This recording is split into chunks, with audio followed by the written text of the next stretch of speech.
Priority. ഈ ഒരു സാധനം എല്ലാവർക്കും അങ്ങനെ കിട്ടിക്കൊള്ളണമെന്നില്ല. അതും നമ്മൾ ആഗ്രഹിക്കുന്ന ആളുകളിൽ നിന്ന്. അതാവുമല്ലോ നമ്മൾ കൂടുതൽ കിട്ടണമെന്ന് ആഗ്രഹിക്കാം. ഈ ഒരു സാധനം മറ്റുള്ളവരുടെ മുന്നിൽ നിന്ന് കിട്ടാതിരിക്കുമ്പോഴുള്ള ആ ഒരു പെയിൻ ഉണ്ടല്ലോ, അത് വളരെ വലുതാണ്. നമ്മൾ ഒറ്റയ്ക്കാവുമ്പോൾ നമുക്ക് പിന്നെയും അഡ്ജസ്റ്റ് ചെയ്യാം, വേണമെങ്കിൽ പറഞ്ഞു തിരുത്താം, അല്ലേ? ഈ ഒരു സാധനത്തിൻ്റെ ഇമ്പോർട്ടൻസ് അത് നമ്മുടെ ലൈഫിനെ അത്രയും സ്വാധീനിക്കുന്നുണ്ടെന്നാണ് എനിക്ക് പേഴ്സണലി തോന്നുന്നത്.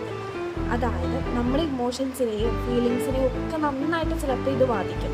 അതുകൊണ്ട് മറ്റുള്ളവരുടെ ഫീലിങ്സിനെയും ഇമോഷൻസിനെയും ഒക്കെ മനസ്സിലാക്കി നമ്മളെ സ്നേഹിക്കുന്നവർക്ക് മാത്രമല്ല ബാക്കിയുള്ളവർക്കും കൂടെ പ്രയോറിറ്റി കൊടുത്ത് അവരെ സന്തോഷിപ്പിക്കാം. ഈ ഒരു സാധനം കൊടുക്കുന്നതിന് ചിലവൊന്നുമില്ലല്ലോ, അല്ലേ? Time changes priority, priority changes relationship എന്നല്ലേ പറയാം.